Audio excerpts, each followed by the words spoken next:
This is for the main focus of this topic is to discuss ano yung mga iba't ibang klase ng cells that we have sa animals and even sa plants, and ano yung process of their modification and why is it na meron tayong iba't ibang klase ng cell types. So for the objectives of this topic, to classify different cell types of plant and animal cells and specify their functions. Also to describe some cell modifications that lead to adaptations to carry out their specialized functions. Okay, so that's our objectives for this topic. So now let's start for the types of animal cells. Now, cells of animals started as this, which we call as a stem cell. Stem cells are unique cells of the body in that they are unspecialized. When we say unspecialized, ano pa siya? Parang general. Parang wala pa siyang specific na function. Kaya siya unspecialized. Kasi once the cell becomes specialized, meron na siyang special or specific na function. So stem cells are unspecialized cells and they have the ability to develop into several different types of cells. So they have the ability to differentiate or develop into specialized cells for specific organs or to develop into tissues. That is why stem cells are now used sa mga researches because stem cell can be changed into a different type of cell. For example, need namin ng cells ng liver. So, si stem cell, gagamitin namin so that we can have a sample of a liver cell, for example. Let's say, we need nerve cell to study Alzheimer's disease. So, kukuha na lang kami ng stem cell para ma-turn namin siya into a nerve cell. Parang ganun yung idea ng stem cell. Stem cells are also used sa mga cosmetology. Kanang nagatusok sila stem cell silang nawong or face para ma-replace tong dead cells para maging healthier looking ang mga, let's say, mga artists, for example. So, stem cells are also used for that one. So, saan natin usually makikita si stem cell? Si stem cell usually are found kung gusto mo ka ng fresh nga mga stem cell, makita na siya sa bone marrow because stem cells are used para makaproduce ng red blood cells. So, makita na siya usually sa bone marrow. And aside from that, kung gusto mong daghan ng stem cell, you can actually see it sa umbilical cord. Kanang ganing connection of the baby with the mother's womb. Kanang wala sa pusod. So, that's the umbilical cord. And you can get plenty of stem cells in that umbilical cord.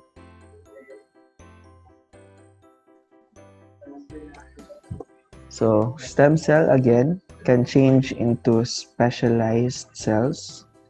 They can become a bone cell, for example, a muscle cell, blood cell, skin cell, or even nerve cells. So, pwede siya mag-change into whatever cell ang gusto niya maging in the future. But once na mag-change na siya into a specialized cells, wala na siya a chance na mabalik into a stem cell. But a stem cell that does not want to become a specialized cell can still divide to become more stem cells. Okay, so duha lang ang path ana niya. If the stem cell wants to become a specialized cell, so, ngayon mo lang siya either of the following cells. But if ayaw niya maging specialized, he can divide into a stem cell again. Yeah, yan yung one of the important characteristic of a stem cell. Pwede siya maging specialized, pwede din siya maging hindi, maging unspecialized. Okay? So stem cells again are very important in the study of different diseases like or even treatment of different diseases like Alzheimer's, for example. Alzheimer's are caused by deterioration of nerve cells, and nerve cells cannot actually heal itself. So once na mag-deteriorate na siya nerve cell, dili na siya mabalik pa maging healthy pa. So once mature na siya, once it reach its maturity level, start na siya deteriorate. So one way of treating that disease is to replace the nerve cells with newer nerve cells galing sa stem cells. So that's still under mga research pa, no? Dili pa siya applicable to all. So under researches pa na siya. So that's how stem cells are very used today in terms of mga research purposes. The next one, we have bone cells. Bone cells are type of mineralized connective tissue and the major components of the skeletal system. Bone cells form, of course, the bones, which is composed of a matrix of collagen and calcium phosphate minerals. We have three types of bone cells. We have the osteoclast, osteoblasts, and osteocytes. So anong difference na tatlo? Let's start with osteocyte. Osteocyte ang tawag if the bone cell is already matured. And the osteocyte maintains the bone matrix. Part of the osteocyte, so ito yung osteocyte. Then meron siyang mga branches called the canaliculi. The canaliculi, by the name itself, canal, serves as parang connection between one osteocyte with another osteocyte. Then itong mga spaces na to, that's the matrix, bone matrix. Next, we have the osteoblast. The osteoblast naman are usually seen on the edge of the bone. Pag ato siyang i-cut into cross-section, makita nato siya sa gilid. We have that osteoblast. Osteoblasts are immature bone cells that secretes organic components of the matrix by using mga organic components. So kumbaga si osteoblast, siya yung mga parang bone-making cell. While if mag-mature na yung cell, tatawagin na natin siyang osteocyte. Okay? So, aside from that, we also have osteoprogenitor cell. Osteoprogenitor cells produces osteoblasts. So, si osteoblast, siya yung nagabuhat sa bone matrix.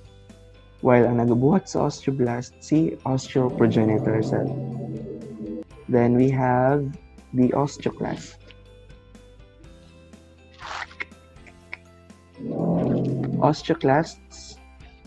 Osteoclasts naman are the type of cell that dissolves the bone matrix.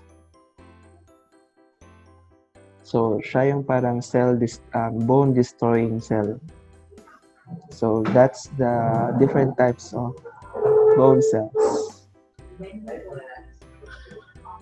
So, we have here blood cells. We have three kinds of blood cells actually. We have the red blood cells, the white blood cells, and we have also platelets.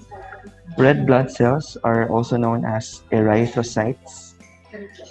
White blood cells naman are also known as leukocytes, while platelets are also known as thrombocytes. You will know that spelling later on. Red blood cells, of course, are very important in our body since it's the type of blood that transports oxygen and carbon dioxide all throughout our bodies.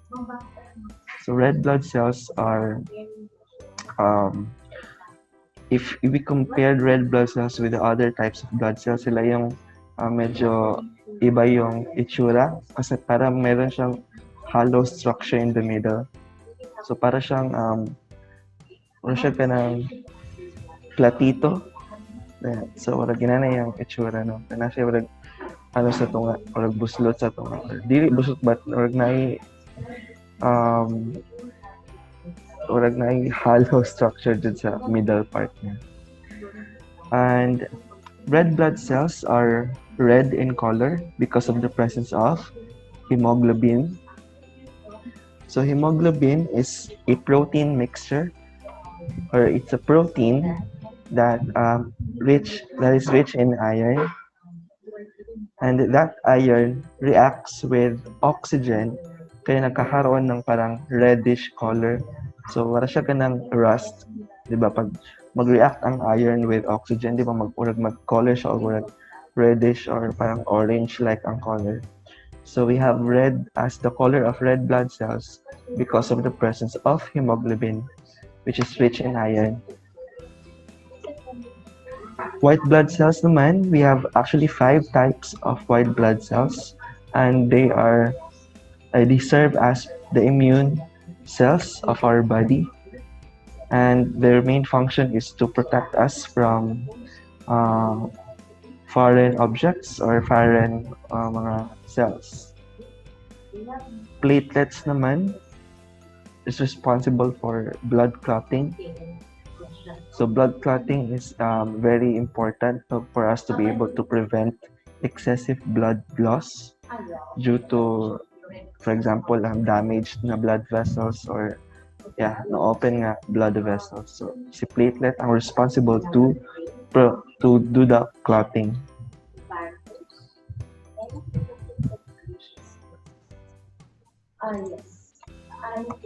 Okay, so every time that you will go to the laboratory, you will be asked to do a CBC. CBC is also known as complete blood count. So that complete blood count is a laboratory procedure in which you will be able to know what's the amount of blood present in your system. So we have here, for example, when a medical technologist gets a sample of blood, so may ilalagay niya sa isang test tube, then they will do centrifugation. So when you have centrifugation, the blood sample will be divided into 2 layers. The first layer, this one, is called the blood plasma. So the blood plasma here, well, dito naman yung blood talaga. Blood plasma is 90% water, then 10% mga dissolved ions and other components pa na. But we're gonna focus more on the complete blood count. We'll focus more on this part. So in this sample, we have the following: erythrocytes, leukocytes, and platelets. So we have the number of erythrocytes, leukocytes, and platelets here.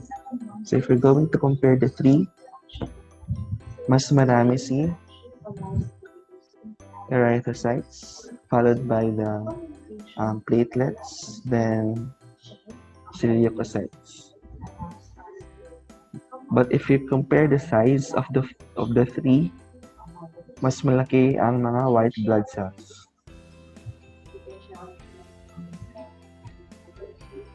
So we have the function nila.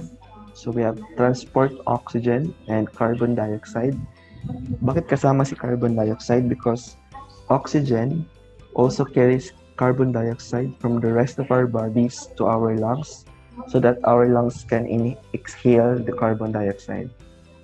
Kumbaga, magdi-deliver siya ng oxygen, then yung mga cells magbibigay ng carbon dioxide to the blood para i-transport ni blood papunta sa lungs natin.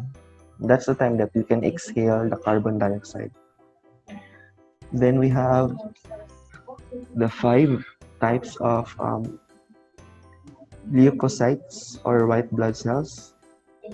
We have the basophil, neutrophil, eosinophil, monocyte, and lymphocyte. Then we have as well platelets. So, yun nga, this is used for blood clotting. Now, what's the normal number pala ng mga red blood cells ng mga leukocytes and mga platelets? It depends kung male or female ka.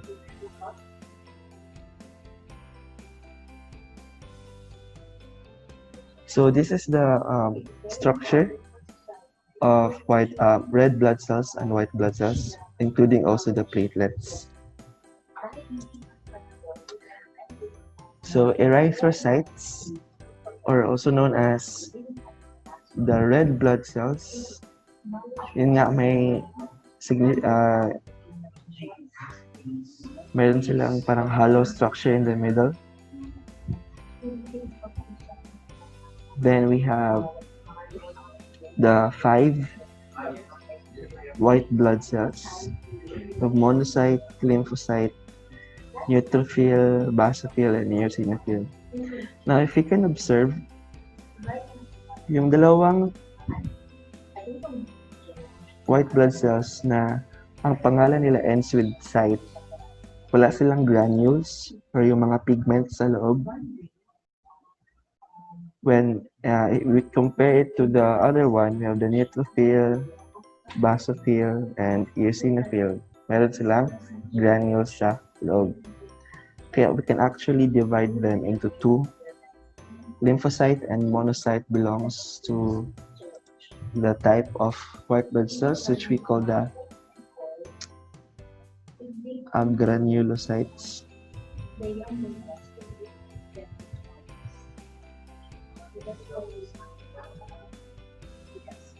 Meaning walang granules. Okay?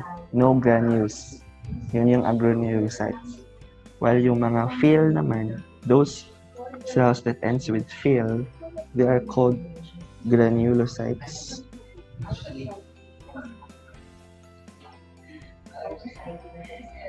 So granulocytes naman, merong granules. So yan yung pinakaiba nila. Then if you can observe as well, their nucleus,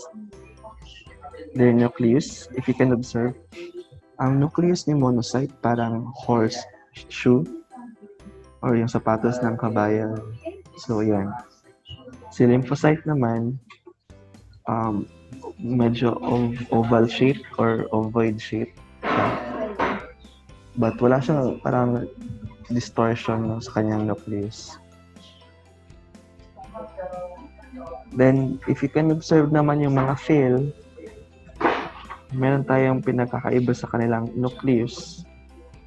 Then, if you can observe, may mga differences. The eosinophil, we have parang may na-separate siya into 2. But if you can observe, meron pa siyang connection dito. Constant ba yan siya na ganyan si eosinophil? Yes. Na always dalawa yung lobes niya. Then si neutrophil naman, ganito ba always yung kanyang nucleus? Yes, but sometimes it can increase into 5 yung lobes. So we have lobes here, tatlong lobes. But again, it can increase to 4 or 5. Then we have basophil. Si basophil naman, if you can observe, ito yung nucleus niya. It's very elongated, tapos medyo flattened compared to the other na white blood cells. So those are their differences in terms of their structure. No? Then platelets, medyo maliit siya compared to the other types of cells. Then, if you can observe, multinucleated siya. Multinucleated means marami siyang nucleus sa loob. Pero maliit lang yung nucleus. Okay, so those are the structural differences of the blood cells. No? Now, since we have 5 types of white blood cells, these white blood cells also have different functions. So let's proceed to their functions.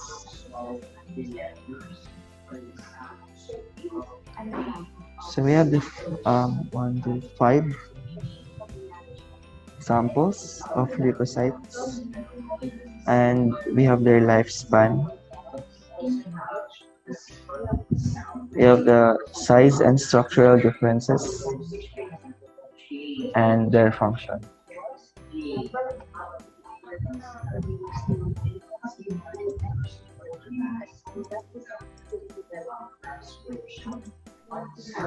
So we have neutrophil.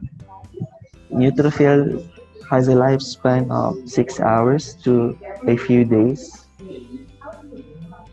And yung size and structure nila, we have 10 to 12 micrometer in diameter. Then the nucleus has 2 to 5 lobes. Their function is to remove foreign cells, toxins, and viruses by phagocytosis. So phagocytosis is what we call cell eating, in which the cell engulfs or parang encloses the toxin and viruses sa loob until ma-disintegrate nila doon sa loob. Eosinophil naman has a lifespan of 8 to 12 days with its size and structure. So, mas malaki siya compared to neutrophil. And ang function niya is to defend against allergic and parasitic infections. So yung granules na will release digestive enzymes that can kill, for example, larvae of parasitic worms. Basophil. Basophil naman has a lifespan of a few hours to a few days. With its size and structure, we have 10 to 12 micrometer in diameter. So it's similar to neutrophil in terms of its diameter. And ang function niya is to respond to specific allergens by releasing granules that contain histamine. Histamine is a protein or even an enzyme that actually attacks allergens or fights off allergens. So, for example, if you are allergic to, let's say, shrimp, no? So, may allergens sa body mo, those allergens will be attacked by histamine. So, when the histamine attacks the allergen, that's the time that you will have reaction to it. Like, for example, mag-rashes ka or mag-swell ka. That's because histamine attacks the allergens. So, to fight off or para mawala itong mga rashes or itong pag-swell sa mong body, for example, you take antihistamine. Right? So, antihistamine will decrease the number of histamine level in your body para mawala yung swelling. Monocytes have a lifespan of hours to days. You have 14 to 20 micrometers in diameter. And you have, yun nga, horseshoe yung kanyang nucleus, shape ng kanyang nucleus. So, ang function niya is to defend the body against viruses and bacteria by phagocytosis. Lymphocyte naman, lymphocyte has a week to years na lifespan. Then we have its size and structure. We have 8 to 10 micrometer in diameters. Ang kanyang nucleus is round and large. Ang function niya naman is to defend body against pathogens by producing antibodies. So these antibodies is very important as we protect ourselves from mga pathogenic na mga bacteria, for example. So these antibodies, kumbaga, once na kabalo nata unsa to siya nga bacteria, for example Staphylococcus aureus, for example. So once that attacks our body, then si lymphocyte nakakreate ng antibodies. It will be recorded sa DNA ng lymphocyte. So once na may papasok ulit na Staphylococcus aureus, yung antibodies niya is same lang. Kumbaga nakakreate na siya ng antibodies. But if may bagong type of bacteria that will enter our body, si lymphocyte will create another antibodies. So once nag-create pa si lymphocyte, ang mag-fight against it are monocyte and si neutrophil. Until such time na si lymphocyte maka-create ng antibodies to kill or to fight off those bacteria. So my question dito, so si antihistamine ba will let allergens thrive? No, antihistamine is only used to decrease the histamine level na na-produce sa ato ang basophil. Why? Because there's sometimes manggod na excessive na histamine na ma-produce sa atong basophil. So para mo decrease tong level of histamine, so munang mag-take antihistamine. Okay. Usually pag natay allergies, then di ba sometimes wala kabaloy allergic dahil ko ani ana. So actually our basophil does it work na i-fight off tong mga allergens sa atong body. But sometimes if murag mo sobraan ra pud og release of histamine, that's the time na magkaroon tayo ng mga rashes or swelling. That is why yun nga, you should take antihistamine para mo decrease naman yung level of histamine.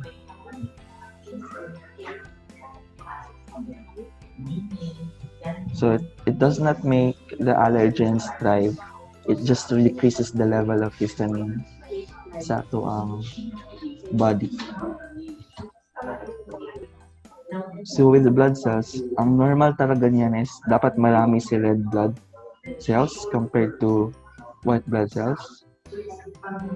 And the reason for that is medyo kung mas marami kasi si white blood cells, it will cause merong cancer na siya, which we call leukemia.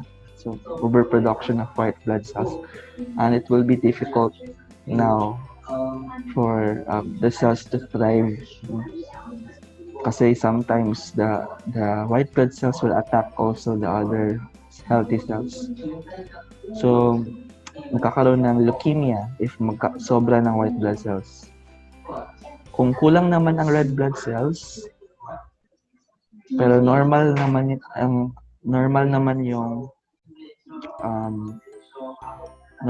yung white blood cells mo, but your red blood cells is significantly low, so that's the time that you will have anemia. So anemia ang tawag doon. Then kung sa platelets we have, kung low ang blood platelets mo, you will have difficulties in healing your wounds.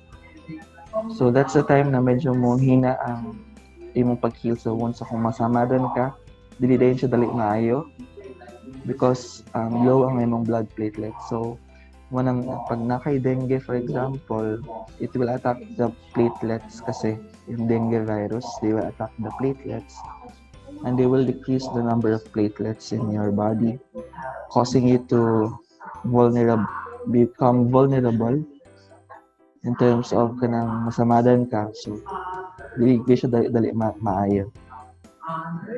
That is also true with mga diabetic persons. So kung nakay diabetes, right, the diabetes can cause your platelets to become significantly low in number, and it will also affects the function of the platelets. That is why if you have diabetes, especially to mga older people or mga senior citizen na maglisod na sila og heal sa ilang wounds. Munang dali na sila kung masama din sila, di gid siya dali maayo. Kasi na meron ng modification o kumbaga na-disturb na ang function ng blood platelets. So those are some of the problems in terms sa blood cells. If na ay mali sa blood cells or sobra, kumbaga, so na siya consequence na sakit sa tuwang body.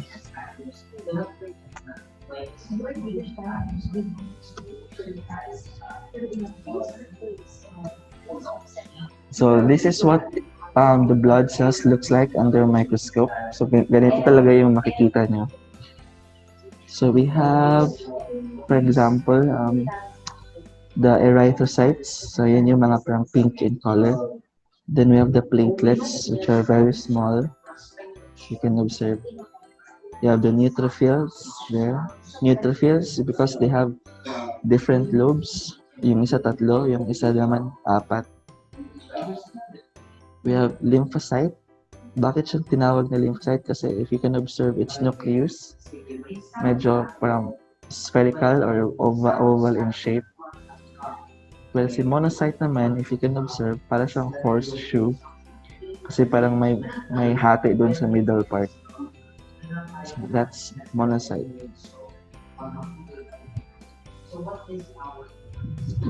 So this is a video of a white blood cell following or attacking the bacteria present in our system. So if you can observe, it always follows the bacteria. So alam niya kung saan papunta si bacteria until such time that it will do the phagocytosis. So kakainin niya yung bacteria. So that's how white blood cells work.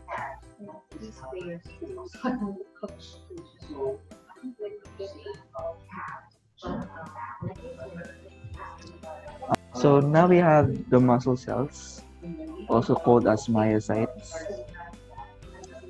You have 3 samples of muscle cells. You have the skeletal muscle cells, cardiac muscle cells, and the smooth muscle cells. Skeletal muscle cells, based on their name, skeletal, are muscle cells that are usually connected to our skeletal system. So for example, we have biceps and triceps.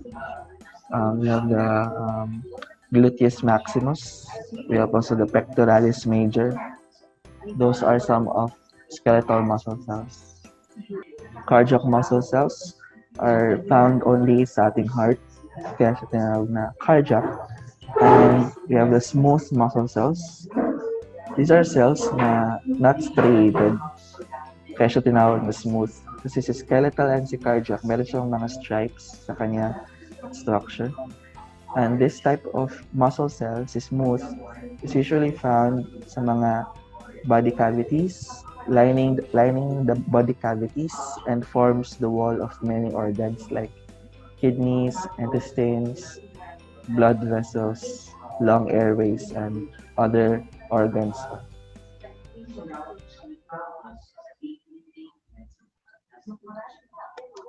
So this is their structural differences.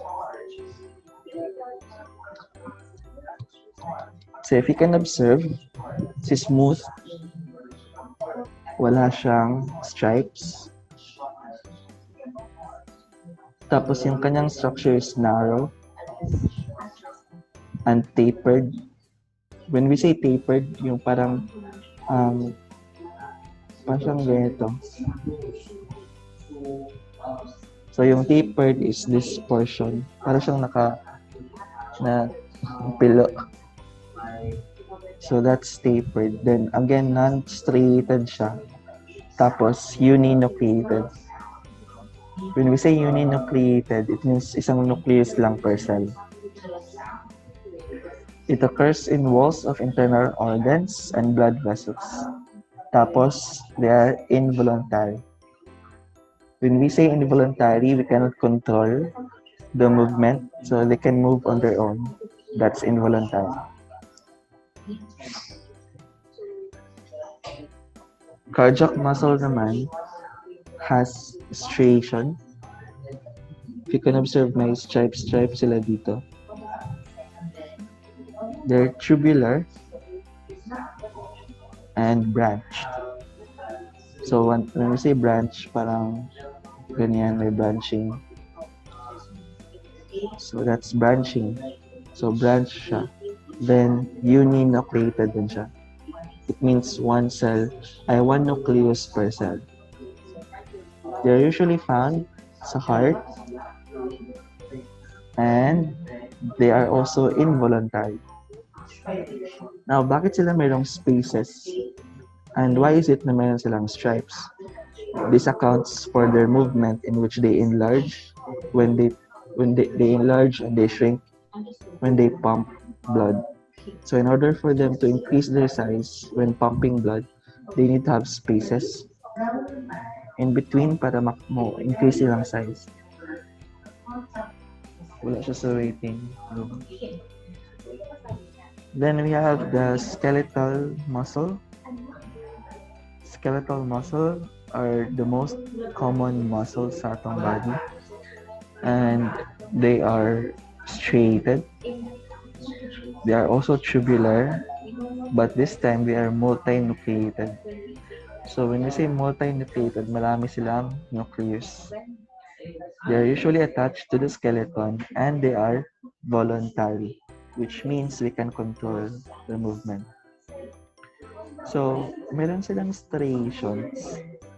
Kasi nga, we need to, may striation siya for them to be able to stretch. So, since when we move our muscles, gina-stretch na ito ang muscles. So, for them to be able to be stretched, kaya sila mayroong mga striations. Fat cells. Fat cells are also known as the adipocytes. Adipocytes, they contain droplets of stored fat, also known as triglycerides. That can be used for energy. So when we eat, for example, we tend to eat mga rich in carbohydrates, for example, or rich in fats or rich in calories na mga food for us to have energy. So once that we don't need those energy, it will be stored as a triglyceride para magamit natin later. But if we eat tapos hindi natin ginagamit yung energy, that's the time that magkakaroon tayo ng fats or lalaki tayo kasi nga we're eating it but we are not using the energy na na-store. So if mag-increase yung cells, fat cells for example, they produce hormones that influence the sex hormones. They also influence the blood pressure regulation. So the more fat ka, the more constricted ang imong blood vessels.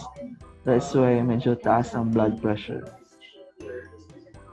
And so insulin sensitivity, it might lead to diabetes, blood clotting, and cell signaling.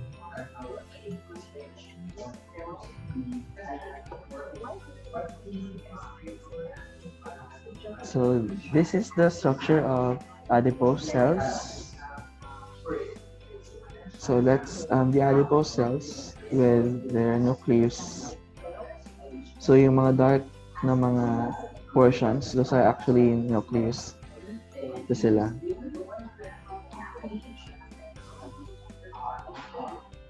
We cannot see the organelles here kasi under microscope lang ito. So we cannot observe the organelles. You can only see the nucleus, the cytoplasm, Also, fats, for example, tends to accumulate sa heart. So, once na meron kang parang yung heart mo, for example, this piece is your heart, then sa heart mo, may mga fats and it will cover the heart. Okay, so it will cover the heart. The heart now cannot actually expand. So, mag-isod siya expand kay na may nakakover na fats. So, what the heart do para mabuhat niya yung function or para masupplyan niya of blood or mapump niya itong blood padulong sa other parts of the body, gina-increase niya yung heart rate or pag-pump. Instead of normal na pumping, ginapaspas niya kay para masupplyan niya blood tong other parts atong body. Magkaroon ng high blood pressure yung isang patient or kung taas po ang heart rate. So that's the problem if we have too much adipose cells. But of course, need pa rin natin ng mga fats, no? But dapat limited lang. Or kumbaga, dili siya daghan compared to the muscle cells. So dapat, balance siya.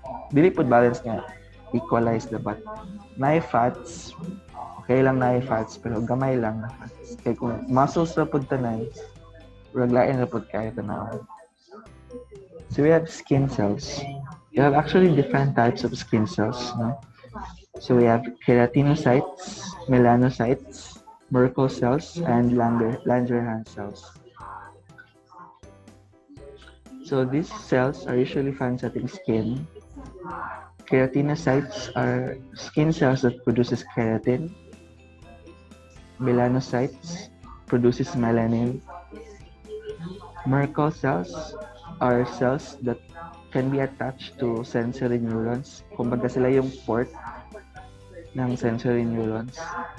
While the Langerhans cells provide immunity. So, Langerhans cells are actually white blood cells na na-modify lang then na-incorporate sa tong skin.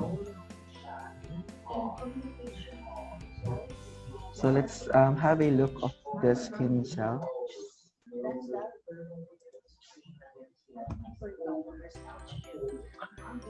Yeah, so, di ba we have the layers of the skin? You have the stratum corneum, stratum lucidum, stratum granulosum, stratum spinosum, then stratum basale. Those are the skin layers. And we have, let's start, saan ba ito mo start? Let's start with the superficial. So in the stratum corneum layer, we have the dead keratinocytes. Yan part na yan yung mapeel natin, yung matanggal sa atong body. They are dead. Then we have the stratum lucidum. Stratum lucidum is the layer of our skin wherein meron pa siyang cytoplasmic content. But once na ma-dried na yung cytoplasmic content, magiging dead na sila, kaya they will become part now of the stratum corneum. Then stratum granulosum, you can actually see there that meron pang mga nucleus. So this is the part of the stratum granulosum. So in the stratum granulosum layer, we have the keratinocytes, which are already flattened. So naging tapered na siya. If you can observe, tapered na siya. Then this is the time that the lysosomes will kill the cell, destroy its organelles. Kaya nagkakaroon ng disappearance of the nucleus sa stratum lucidum. In the stratum spinosum naman, that's the layer kung saan merong healthy keratinocyte. So medyo healthy pa sila. And here we have the Langerhans cells. Itong Langerhans cells are actually a a white blood cell na modify. Di ba, usually kasi yung mga white blood cells are found sa mga blood vessels. But this time, may white blood cell dito sa ating skin. This is, purpose niya is for a primary or parang first protection for our body. So, siya yung aatake doon sa kung ano mang pathogen ang meron. Then, we have the Merkel cell. Again, si Merkel cell, yan. Si Merkel cell is the cell kung saan mag-a-attach yung sensory neuron. Si sensory neuron is responsible for the transportation of information from our skin to the brain. Munang ma-feel natay sense of touch. That's because our cell actually has a Merkel cell attached to the sensory neuron. So kung matouch nato ni, it will send signal. This Merkel cell will send signal to the sensory neuron, and then the sensory neuron will pass it to the nervous system until ma-process atong brain. That's the purpose of Merkel cell. Then we have the melanocyte. Melanocyte is a cell that produces melanin. Melanin is a protein that is used as protection natin from UV rays from the sun. That is why if darker ang color sa skin, it means maraming melanin na na-produce. And bakit maraming melanin na na-produce? Kasi we need to protect our bodies from harmful UV rays. That is why, if you can observe, those people living in areas na medyo malapit yung sun, or not malapit yung sun, but nakatutok talaga yung sun sa kanila, mas darker ang color. Like people living in desert, or malapit sa equator, di ba, mga darker ang colors? Kasi nga, we need melanin to protect ourselves from harmful UV rays. While those naman na nakatira sa mga malalamig na mga areas, so sila yung medyo konti lang yung melanin because they do not need actually a lot of melanin to protect themselves kasi hindi naman sila exposed. Hindi sila gaano ka-exposed sa UV rays ng sun. Kaya mapuputi sila doon. The lesser the melanin, the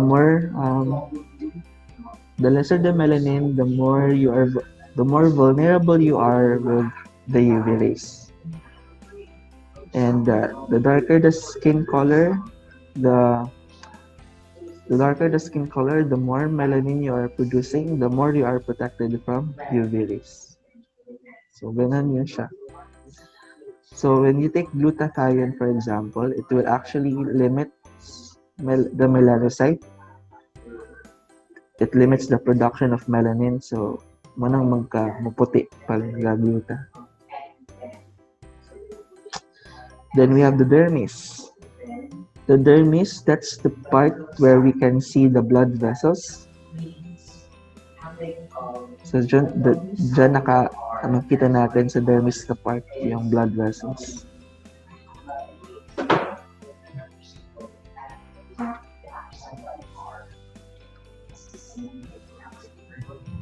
Okay, so that's the different types of skin cells. Keratinocyte naman, again, it produces keratin. Keratin is a protein that is needed para healthy yung ating hairs. So, if you can observe sa ating body, may skin hairs din tayo. So, those hairs need keratin. So, si keratinocyte ang nag-atag sila proteins. Nerve cells, also known as neurons, is the type of cell that sends signal among the brain, spinal cord, and other body organs via nerve impulses. The nerve cell has two major parts, a cell, body, and nerve processes. The central cell body contains the neuron's nucleus, cytoplasm, and organelles. While yung mga nerve processes, we call those as dendrites. Then may tail din sa nerve cells. We call that as the axon. This is the structure of a nerve cell. So, meron tayong cytoplasm dito. This is the cell body. Then, ito yung parang nerve. So, yan. Nerve endings. Ito yung tail. It's actually the axon. And these are the dendrites. Then, ito yung nucleus. Then these, yung yellow na color naman are specialized cells. We call it as Schwann cells.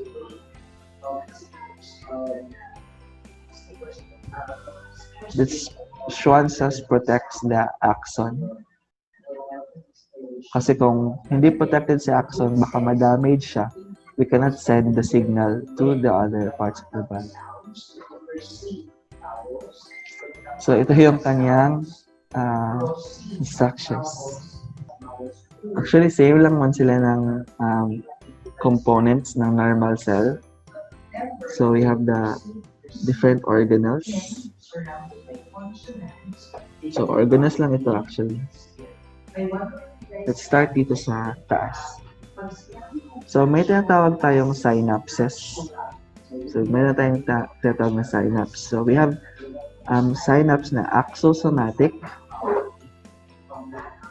When we say axosomatic, yung synapse na yun usually attached sa cell body. Kaya axosomatic siya. Meaning yung axon ng isang cell, nerve cell, is attached to the cell body. Kaya axosomatic. May iba naman, if you can observe dito sa baba, kung gina-encircle ko, that's axodendritic synapse. Axodendritic because the axon of the other cell, the other nerve cell, is attached to the dendrites. Kaya axodendritic tawag. Okay?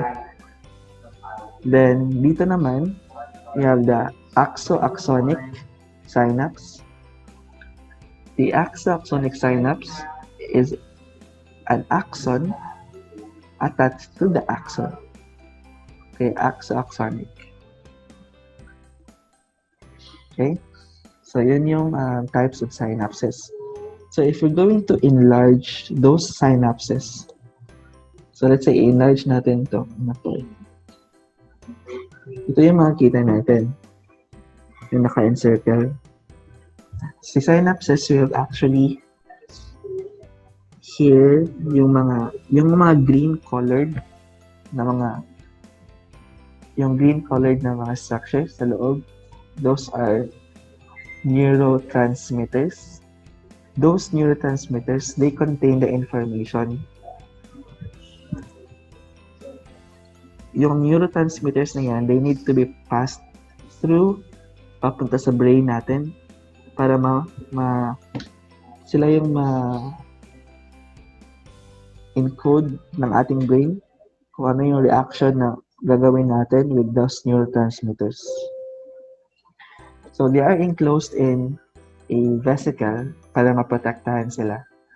And once na malapit na yung vesicle doon sa cell membrane, i-release nila yung neurotransmitter. Si neurotransmitter mag-a-attach dito sa receptors, yung parang Y. Sa receptor, ma-i-enclose naman sa loob and ipapasa nila papunta sa kabila. Pupunta dito sa kanilang tails, then they will transfer it to the other one. Neurons communicate with each other, relaying messages throughout your body and powering all of your thoughts and actions. Neurons talk to each other using both electrical and chemical signals. Messages start as electrical signals traveling rapidly down a neuron, These signals are called action potentials. When they reach the gap between two neurons, the messages need some help to get across. The information is transformed from an action potential into a chemical message, which crosses the gap called a synapse. The release of those chemical messengers can trigger an action potential in the neuron on the other side of the synapse, conveying the message onward. Or it can quiet the message. This happens over and over and over. And with repeated activity, the synapse gets stronger, so the next message is more likely to get through. That way, neurons learn to pass on important messages and ignore the rest. This is how our brains learn and adapt to an ever-changing world.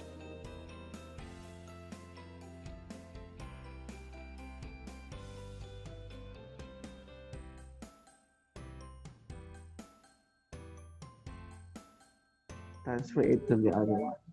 Then we have the axon hillock or hillock. Si axon hillock naman is just actually the region kung saan ma-differentiate natin ang cell body with the tail or the axon. So this is the axon. Then we have the myelin sheath or Schwann cell. Ang tawag natin dito sa kanilang lahat is myelin sheath. But each of these cells are called Schwann cells. Okay? So, tawag dito overall is the myelin sheath. But if we're going to divide them by cells, ang tawag kay Schwann cells. So, if you're going to slice this up, ito yung makikita natin. So, si Schwann cell, mayroong nucleus, of course, kasi typical cell, meron din siyang mga organelles. Sa loob ng axon, may mga microfilaments and microtubules, which are, of course, part sa isang cell, which, of course, do structural support, for example. So, dito dadaan ang neurotransmitters na naka-enclose sa vesicle, papunta dito sa axon, and they will do yung pagpasa-pasa ng neurotransmitters. So, once na may problem with the nerve cells, for example, may problem sa nerve endings, that's the time that may ma-feel, parang yun yung time na di natin ma-feel yung ating, kumbaga, mawala yung ating sense of touch, for example. So, ganyan.